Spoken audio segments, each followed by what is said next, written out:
La réglementation prudentielle bancaire consiste en l'ensemble des règles que l'on met en place et que l'on impose aux banques, de sorte que le système financier soit plus stable. Donc historiquement, ces règles ont été mises. Enfin, il y a eu un processus de dérégulation, de déréglementation pendant les années 70. Et à la fin des années 80, on s'est rendu compte que finalement la sphère bancaire, le système bancaire avait besoin d'un minimum de régulation pour assurer la stabilité financière. Donc on a mis en place ce qu'on appelle les accords de Bâle de Bâle, pardon. Donc, premiers accords de Bâle en 1988. Puis il y a eu plusieurs séries d'accords. Généralement, après des perturbations économiques, on a essayé de repenser les accords pour essayer de prendre en compte les défauts qu'ils pouvaient avoir. La refonte la plus importante des accords de réglementation prudentielle bancaire est celle qui a lieu à la fin des années 2000, donc suite à la crise de la fin des années 2000. Et dans cette refonte des accords de Bâle, on va mettre en place un nombre important de ratios par rapport aux accords qui étaient proposés avant, et des ratios également qui seront beaucoup plus complexes dans leur construction. 10 ans plus tard, avec la crise sanitaire, on a une première occasion de tester l'efficacité de cette réglementation. Ce qu'on constate, une des réactions des régulateurs face à cette crise sanitaire a été ce qu'on appelle le regulation easing, c'est-à-dire l'assouplissement réglementaire. Et on se demande donc si la suraccumulation de ces règles mises en place à la fin des années 2000 et leur sophistication permet effectivement d'assurer une plus grande stabilité financière, permet de renforcer le système financier. Donc finalement, on vient se poser la question de l'efficacité de la réglementation, à la fois en termes de son objectif de stabilité financière, mais également de renforcement des individus qui composent le système bancaire, donc les banques. Et on va se poser la question de l'efficacité réglementaire d'un point de vue de ces impacts non désirés sur l'économie, donc notamment la rentabilité des banques, mais également leur capacité à financer l'économie. Brièvement, pour expliquer le fonctionnement de la réglementation, donc des perturbations économiques ont lieu et les membres du comité de Bâle se réunissent à Bâle, donc en Suisse, pour discuter des recommandations qui doivent être faites vis-à-vis des règles qu'on va ensuite imposer aux banques. C'est ce qu'on appelle les accords de Bâle. Donc les accords de Bâle sont des recommandations. Et ensuite, chaque membre du comité de Bâle a à sa charge de les retranscrire dans sa juridiction. Donc les États-Unis vont retranscrire les recommandations faites à Bâle par les accords de Bâle dans sa juridiction, donc en fonction de son système juridique. Donc l'efficacité de la réglementation passe d'abord d'un point de vue macroéconomique. Et donc de ce point de vue-là, on va s'intéresser à la réglementation et son impact sur la stabilité financière. Donc ici, le premier enjeu, la première problématique à laquelle on va être confronté est de mesurer la stabilité financière. Il se trouve qu'aujourd'hui, la stabilité financière n'a pas de mesure agrégée, comme on pourrait l'imaginer, comme pour les grands agrégats macroéconomiques, comme le PIB, donc croissance, le chômage, toutes ces choses-là. Et donc ça, c'est un premier enjeu auquel on peut essayer de répondre. Comment mesurer la stabilité financière et quel est l'intérêt de cette mesure? En fait, l'intérêt, c'est ensuite de pouvoir mesurer l'impact de la réglementation, de ce que l'on a imposé aux banques sur la stabilité financière. Ici, on mesure l'efficacité au sens macroéconomique dans l'objectif direct de la réglementation, c'est-à-dire assurer plus de stabilité financière. Donc le FMI propose un certain nombre de variables pour mesurer la stabilité financière. Ces variables, en fait, sont l'agrégation des différents ratios réglementaires au niveau de chaque pays. Donc il y a une forme de redondance dans cette manière de mesurer la stabilité financière. On va préférer des agrégats qui vont prendre en compte les différentes composantes de la stabilité financière. Donc il va y avoir une partie de l'économie au sens général, donc avec la croissance, on pourrait éventuellement intégrer des variables comme le chômage, On va prendre des variables beaucoup plus financières, donc on pourrait imaginer d'intégrer le VIX par exemple, qui mesure la volatilité des marchés financiers. On peut prendre également en compte le marché du crédit, etc. etc. Et donc toutes ces composantes, on va créer un indicateur composite qui est censé du coup représenter la stabilité financière. Une fois qu'on a cet indicateur, on va pouvoir s'intéresser ensuite, de façon agrégée, à l'impact de la réglementation sur cette stabilité financière. Est-ce que la mise en place des règles, des ratios, permet d'assurer plus de stabilité financière? Donc ça, c'est un enjeu de l'efficacité de la réglementation prudentielle. Et disons, un aspect qu'on peut prendre en compte dans cette démarche est un des aspects centraux dans la réglementation de Bâle III, qui est la stabilité macroéconomique. Il y a un aspect macro-prudentiel qui est particulièrement présent dans les accords de Bâle III.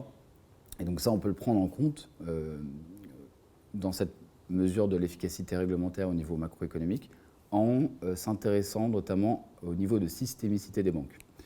C'est-à-dire que l'on regarde l'impact agrégé donc, des ratios sur la stabilité financière, mais on peut le faire de façon différenciée en fonction du niveau de systémicité des banques. C'est-à-dire qu'on va pouvoir différencier les banques qui sont globalement systémiques, des banques qui sont domestiquement systémiques, du reste des banques. Qu'est-ce que c'est qu'une banque systémique ?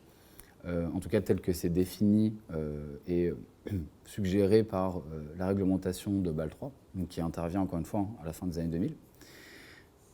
Une banque systémique, c'est une banque, disons, dont la faillite aurait un impact sur le système bancaire global.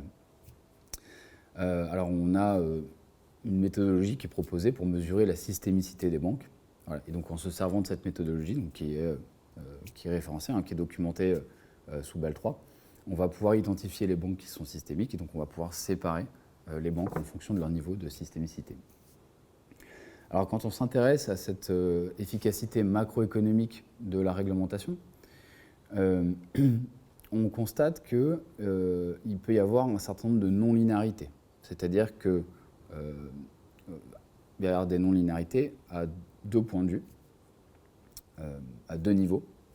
Il y a des non-linéarités d'abord dans l'impact des ratios de manière individuelle, c'est-à-dire que si je prends un ratio de solvabilité, un ratio de capital,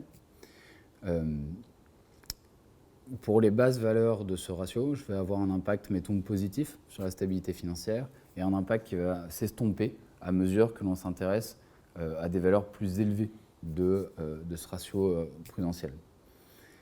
Il y a une deuxième forme de non-linéarité qui est l'interaction entre les ratios.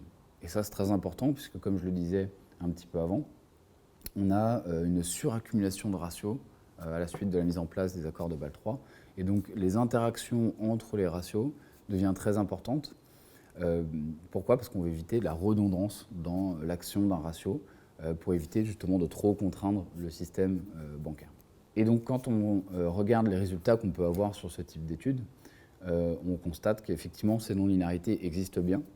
Elles existent à la fois entre les ratios, dans l'impact des ratios eux-mêmes, mais troisième strate finalement d'interaction, on va avoir des interactions et des non-linéarités dans l'impact des ratios selon le niveau de systémicité des banques.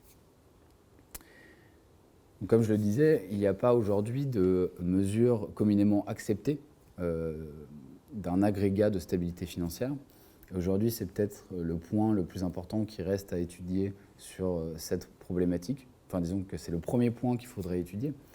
Il faudrait s'accorder sur une mesure de stabilité financière macroéconomique si on veut s'intéresser à l'efficacité de la réglementation d'un point de vue macroéconomique. Et quand on regarde d'ailleurs, en faisant une recherche simple, quelle est la définition de la réglementation prudentielle bancaire, justement, ça c'est le premier objectif qui ressort, c'est un objectif de stabilité financière. Donc finalement c'est un peu paradoxal de se dire qu'il n'y a pas d'agrégat de stabilité financière, alors qu'un sujet aussi important que la réglementation prudentielle a pour objectif premier d'assurer plus de stabilité financière. On a ensuite un objectif de la réglementation qui paraît plus intuitif, qui est celui d'assurer la stabilité au niveau des individus du système bancaire, donc les banques. Et donc là, pourquoi je dis que c'est plus intuitif? Tout simplement puisque quand on s'intéresse à l'efficacité de la réglementation de ce point de vue-là, on va s'intéresser ici à la probabilité de défaut des banques. Là, on va parler d'une efficacité qui serait mesurée, étudiée en tout cas d'un point de vue microéconomique, puisqu'on va s'intéresser aux variables comptables, bilancielles, des banques directement. Donc là, en quoi ça va consister cette étude, en fait, cette approche? On va regarder comment évoluent les ratios prudentiels, donc qui sont recommandés et imposés ensuite par les différentes juridictions du comité de Bâle. Comment ces ratios vont avoir un impact sur la probabilité des banques individuellement. On va regarder tout ça, et donc en moyenne, on va pouvoir se rendre compte de savoir si tel ou tel ratio diminue, voire même augmente la probabilité de défaut des banques. Pour que la réglementation soit efficace, évidemment, on veut que l'ensemble des ratios ait un impact négatif sur la probabilité des banques. Donc ce que je disais tout à l'heure sur les non-linéarités, finalement, s'applique ici aussi. C'est-à-dire qu'on peut retrouver des non-linéarités dans l'impact des ratios de façon individuelle, mais on peut avoir des interactions entre les ratios, c'est-à-dire que un ratio peut avoir un impact négatif sur la probabilité de défaut d'une banque. Un autre ratio peut également avoir un impact négatif sur la probabilité de cette banque. Mais la combinaison de ces deux ratios peut avoir un impact d'autant plus fort et négatif sur la probabilité de défaut de la banque. Alors, d'un point de vue méthodologique, comment on fait pour s'intéresser à la probabilité de défaut? En fait, on va utiliser ce qu'on appelle des méthodes de classification qui, justement, mesurent la probabilité de défaut des banques. Et ensuite, on va regarder quels sont les ratios qui ont le plus d'effet sur cette probabilité. Donc, en fait, concrètement, on récupère la liste des banques qui ont fait défaut, qui ont fait faillite. Donc, c'est notamment une liste qui est très bien documentée pour les États-Unis, ça l'est beaucoup moins pour l'Europe. Mais pour les États-Unis, c'est très facile à obtenir, c'est sur le site de la Banque centrale américaine. Et donc, en fait, comme pour des modèles assez standards d'économétrie, ici, on va cette fois s'intéresser non pas à des variables continues, mais en fait à des variables qui valent 0 ou 1, selon qu'une banque ait fait défaut ou non. Bon, et ces modèles-là donc permettent d'obtenir une probabilité de défaut. Et ensuite, à l'intérieur de la construction de cette probabilité de défaut, on va s'intéresser à l'importance que va prendre tel ou tel ratio. Ok, de ce point de vue-là, on va constater que la variable qui a le plus, les ratios prudentiels qui ont le plus d'importance dans la détermination de la probabilité de défaut sont les ratios de solvabilité, donc de capital, et le ratio de levier. Donc, c'est-à-dire le montant des fonds propres sur la taille de bilan des banques minimum que l'on exige.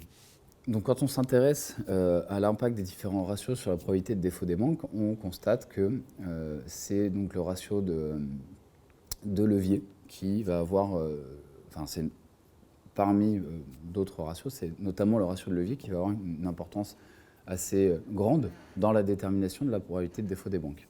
Par ailleurs, on constate que l'impact du ratio de levier sur la probabilité de défaut des banques est négatif, sans aucun doute, sans équivoque.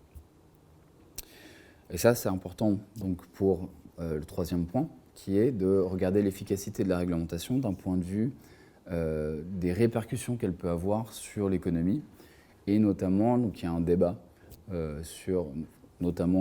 qui émane de l'industrie bancaire, qui est que la réglementation prudentielle bancaire contraint les banques et contraint notamment leur rentabilité. Donc on va s'intéresser à la réglementation, à l'efficacité de la réglementation vis-à-vis de l'impact qu'elle peut avoir sur la rentabilité des banques. Donc ici, on va prendre en compte toutes les mêmes interactions que ce qu'on avait pour les deux autres sujets d'efficacité de réglementation. C'est-à-dire qu'on va regarder les non-linéarités dans l'impact des ratios individuellement parlant et les non-linéarités dans le sens de l'interaction entre les ratios eux-mêmes. Et en s'intéressant à deux mesures de rentabilité, d'une part la rentabilité de l'activité des banques, d'autre part la rentabilité des fonds propres, il va se passer quelque chose d'assez intéressant, qui est que le ratio de levier a un impact qui est positif sur la rentabilité de l'activité bancaire. Mais c'est un impact également qui va être dominant par rapport aux autres ratios notamment, et significatif. Par ailleurs, ce même ratio va avoir un impact généralement et en moyenne négatif sur la rentabilité des fonds propres. Donc finalement, ce qu'on constate, c'est que la réglementation pourrait avoir à y gagner de se concentrer autour d'un ratio de levier qui nous semble efficace en termes de stabilité financière, qui nous semble efficace en termes de probabilité de défaut, mais qui nous semble efficace en termes de rentabilité de l'activité bancaire. La seule chose, le seul argument qui pourrait nous conduire à nous opposer à une telle proposition est le fait que un ratio de levier plus mordant que ce qui est proposé aujourd'hui, c'est-à-dire 3%, génère un coût, mais un coût privé, qui est supporté finalement par l'actionnariat bancaire. Donc voilà les recommandations qu'on peut faire quand on s'intéresse à l'efficacité de la réglementation prudentielle bancaire. La réglementation apparaît efficace, au moins pour de basses valeurs des ratios de capital, de liquidité et de levier, en termes de stabilité financière, donc d'un point de vue macroéconomique. D'un point de vue microéconomique, la réglementation est efficace. En tout cas, la réglementation en levier et en capital est efficace, puisqu'elle diminue la probabilité de défaut des banques de manière significative. Enfin, la réglementation en levier est efficace d'un point de vue des répercussions qu'elle peut avoir sur le système bancaire, puisqu'elle a un impact positif sur la rentabilité de l'actif bancaire.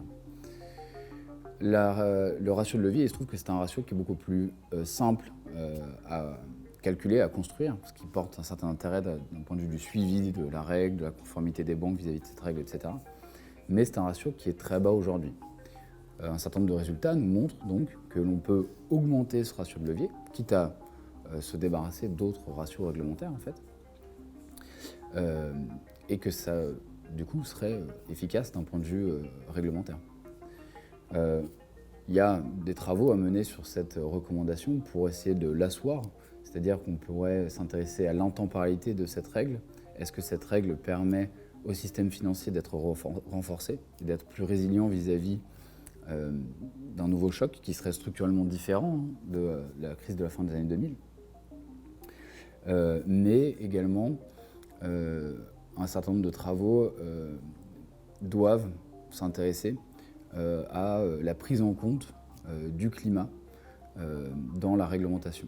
Une réglementation plus axée sur un ratio de levier pourrait potentiellement effectivement donner plus de place à la prise en compte du long terme et donc à l'introduction finalement d'une réflexion environnementale sur la réglementation.